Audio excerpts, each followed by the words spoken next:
Welcome, everyone, to History Gone Wilder, part of Half History Will Travel. I'm your host, the Wilder historian, Dr. Lucas Wilder, and last time, Hood fought in the Battle of Antietam, and his division grew in size.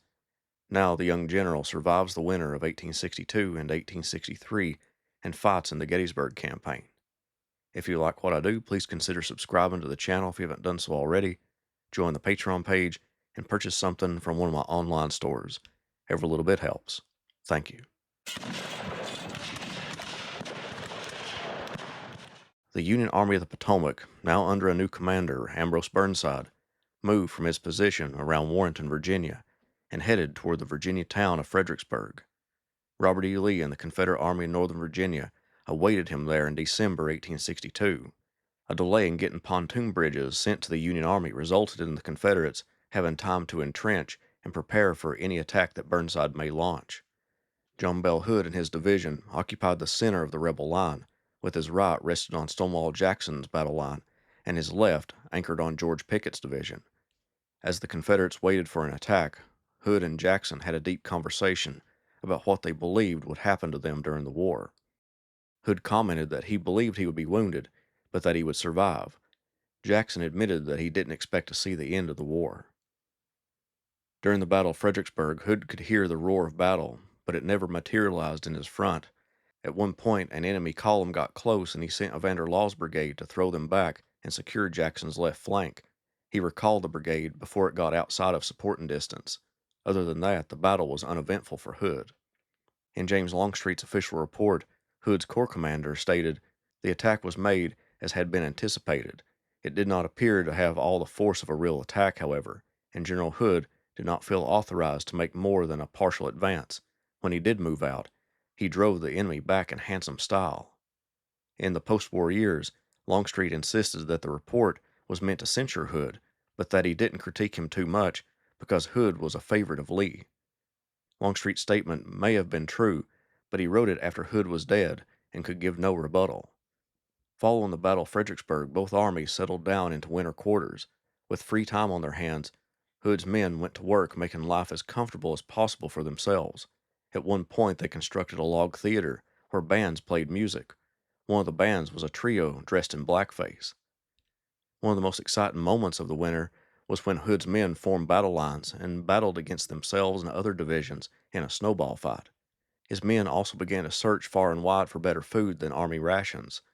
Local farmers lost lots of hogs and chickens to Hood's division. The knowledge about the rampant foraging became so prevalent that even Lee addressed it, saying to Hood, "When you Texans come about, the chickens have to roost mighty high." In the early months of 1863, Union threats against Richmond resulted in Longstreet heading south from Fredericksburg with two of his divisions, Pickett's and Hood's.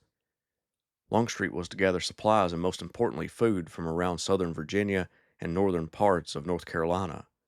Longstreet did so and went further by laying siege to Suffolk, Virginia. It was an unsuccessful siege, due in some part to the lack of Confederate naval support. At one point during the siege, Union forces broke through Hood's line. When Hood met with Longstreet, the corps commander ordered Hood to halt operations against the enemy, that the Yankees would discover their position was untenable and retreat. It materialized just like Longstreet thought. Hood was depressed at Suffolk. He wrote a sad letter to Lee that stated, "Here we are in front of the enemy again. The Yankees have a very strong position, and of course they increase the strength of their position daily. I presume we will leave here so soon as we gather all the bacon in the country.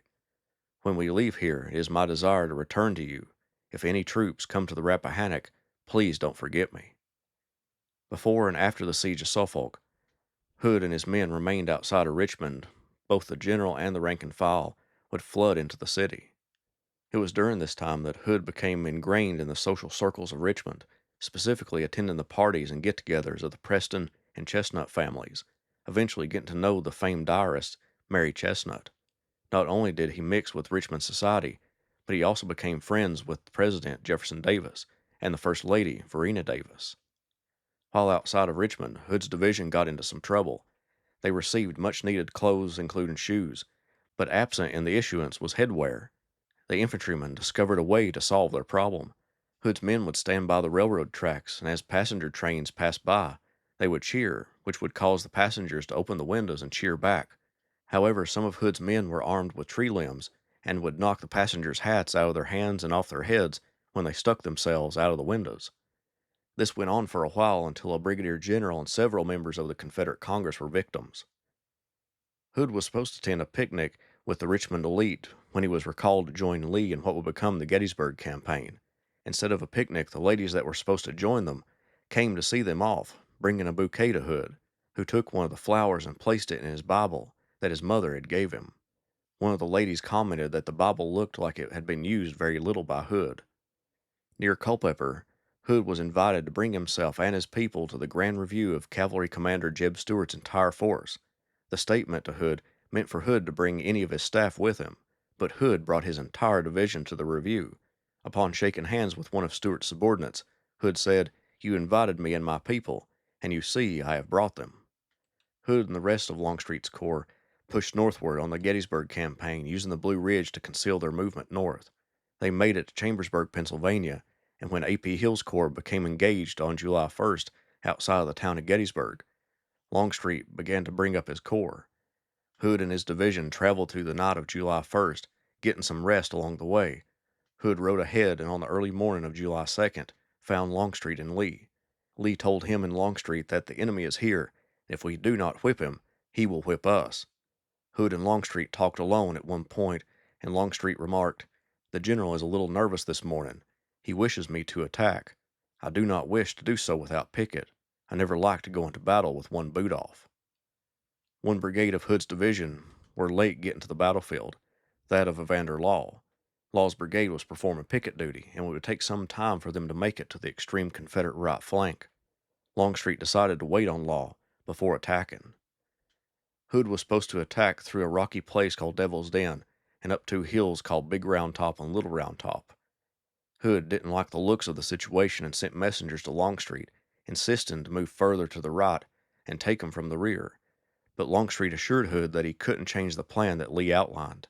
Eventually, Hood went personally to Longstreet and pleaded his case, doing the attack under protest. Hood formed up his brigades and began to move against the enemy after 4:30 p.m. Soon into the fight, Hood was badly wounded by an artillery shell that sent fragments into his left hand, forearm, elbow, and bicep. He sent for Law, telling him that he was now in command of the division, then was taken to a field hospital, and it was determined that the wound was bad, but not serious. His physician even decided not to remove his arm.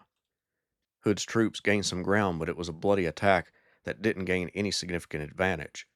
The Battle of Gettysburg ended in a defeat for the Confederacy, and Lee ordered his army to return to Virginia.